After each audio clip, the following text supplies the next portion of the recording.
E aí, tudo bem com vocês? Mais uma vez aqui com o professor César. Agora nós estamos na nossa quarta aula e o tema é teoria pedagógica, né? Vamos trabalhar agora esse tema, tá? Já é o quarto tema, tá bom? Quem não viu tá aí, eu vou jogar no grupo, tá bom? Vou jogar também lá no YouTube, tá? No canal, curte, dá o like. Se você achou legal, se inscreva também. Se você também não achou, der o dislike, não tem problema também. A intenção aqui é só ajudar. Vamos lá, direto aos fatos. Vou tirar aqui a minha web e colocar aqui no canto para ficar mais fácil pro diálogo. Vou pôr aqui. Pessoal, vamos lá. Começando aqui, tá? Tendências pedagógicas segundo Libano. São duas tendências, pessoal. A liberais, né? Não crítica, tá dizendo que a escola prepara o aluno para o papel social já definido. Quer dizer que a escola ela não cria um aluno com significado, um aluno autônomo, um aluno protagonista, né? Ela traz um aluno fechado numa caixinha ali, né? Só aprendendo ali, tá bom? E temos a progressista, que é a crítica, né? Que é entender a educação como um processo social, né? Político e de transformação. Quer dizer, a progressista traz o aluno para frente. Aí essa daí que está dizendo que o aluno ele tem que ser protagonista, ele tem que ser um aluno construtor do seu próprio aprendizagem, ele tem que ser um aluno que ele é um aluno crítico, tá bom? Então, tem a visão desses dois conceitos, porque na prova vai cobrar exatamente os dois conceitos, né? O liberais e o progressista. O progressista sempre para frente, progresso, né? O aluno crítico, né? E temos aqui embaixo, né? Os principais teólogos, né? Da educação que falam sobre os temas. O número 1 aqui é o Skinner, que tem a teoria da aprendizagem, a base no esforço e estímulo. Temos também a memorização essencial para consolidar a aprendizagem. Então o Skinner ele vai muito ainda naquela questão de memorizar para aprender. Não é uma aprendizagem progressista, né? É mais uma aprendizagem memoriza, muita cópia escrita, tá bom? Então é um reforço, né? Um pouquinho mais regressista ainda, tá? Não chegou ainda no progresso, tá? Mais na memorização. Temos o Bunner, que aí já é o construtivismo, que o foco é o processo de descoberta. O aluno participa ativamente, aprendendo por meio de desafio. Aqui sim, começa a ter aquele aluno que ele vai ser o criador da sua própria aprendizagem, né? Construindo a sua própria aprendizagem, né? Dando significado para a sua aprendizagem. Aqui sim o aluno começa já entender que ele faz parte do processo da aprendizagem dele, né? Não é só o professor vem e deposita conhecimento, aprendizagem nele. Não, ele já tem que ele mesmo produzir, também participar da sua aprendizagem, tá bom? Depois nós temos também o Ausenberg, que é a aprendizagem significativa, né? Temos aqui o conhecimento precisa ter sentido prático para o aluno.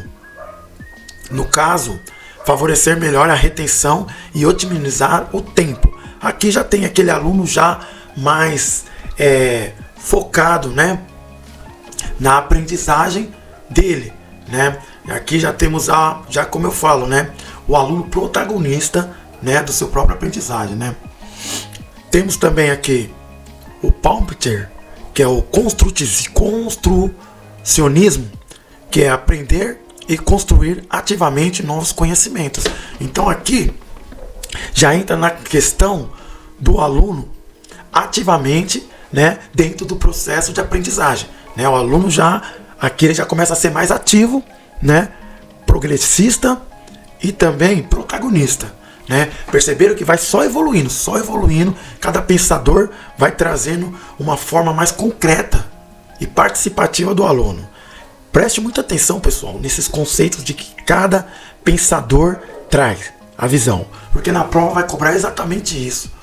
Cada visão, cada olhar de cada pensador, qual que é o ponto-chave, vai estar sempre entre professor, aluno e escola, como isso interage, tá bom? Dentro do meio escolar, tá? Vamos lá? Tem mais um pouquinho aqui. importante mais o processo de construção do que a simples transmissão, né? Então, a transmissão já é uma coisa regressista, né? E a construção já é uma coisa progressista, já é um processo, né? Já mudou. Aí já temos aqui já Paulo Freire, né? Com pedagogia da autonomia, que é troca mútua de saberes entre professor e aluno.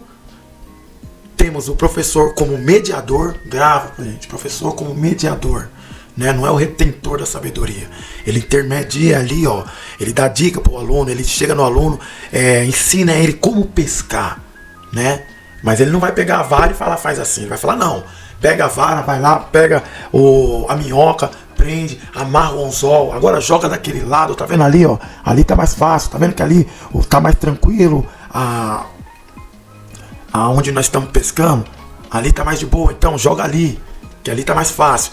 Então, né, o Paulo Freire, ele já vem com essa troca mútua de saberes, né? A gente aprende também com os alunos e os alunos aprendem com nós aprendemos junto. Paulo Freire traz muito essa pegada aí de nós aprender junto, tudo bem? E temos aqui o Piaget, construtivismo cognitivo, né? Piaget já vai na questão das fases motora, pré-operatória, fase concreta. Então ele vai dividir essa fase de aprendizagem do aluno, entendeu?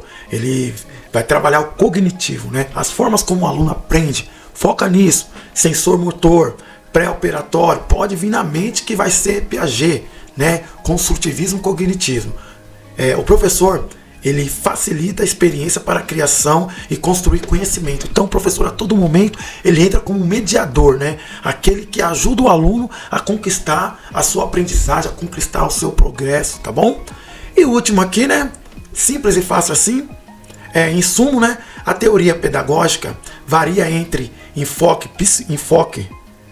psicológico, que é o desenvolvimento individual, né? Psicologia, o aluno ali, ó, trabalhando junto, né? Ao mesmo tempo sozinho, criando sua própria aprendizagem. E a sociologia como formal social. Cada autor contribui com sua diferente forma de aprender e compreender. Eu coloquei aqui no final como o aluno aprende a qual o papel da escola e do professor no processo educativo. Então, eu coloquei no final aqui, cada ator contribui com uma forma diferente de aprendizagem do aluno, né? E também o papel da escola, tá bom? Eu fiz aqui, ó, dentro dos documentos que eu venho estudando, dentro do que eu estudei das provas, do simulado, esse aqui é a parte-chave, né? Mais direta, mais focal. É claro que você vai ter que debruçar um pouquinho mais também no documento, né? Em alguma apostila, mas esse documento aqui já é a base, tá bom? E aí fecha com chave de ouro, né? Fecha com chave de ouro o podcast, que ele vai fazer um diálogo profundo, né? Dentro do tema que nós estamos estudando, que é teoria pedagógica. Mas eu já fiz aqui esse documento, eu vou deixar para vocês, eu vou mandar no grupo, tá bom? Vou deixar também lá o link lá no canal, tá bom? Fique com Deus, vamos agora curtir o podcast, né? Que é profundo, né? Que é a cereja do bolo. Um abraço.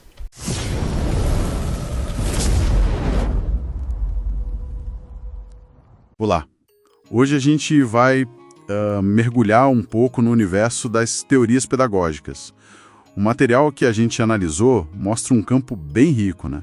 Com muitas ideias sobre como ensinar, como aprender, e às vezes essas ideias são até meio conflitantes. Sim, bastante diverso mesmo. E uma coisa que ficou bem clara nas fontes é essa tensão, essa busca da educação por um equilíbrio, sabe? Entre desenvolver o lado individual, psicológico da pessoa e, ao mesmo tempo, preparar para a vida em sociedade, o lado mais sociológico. Como é que essas teorias lidam com isso, afinal?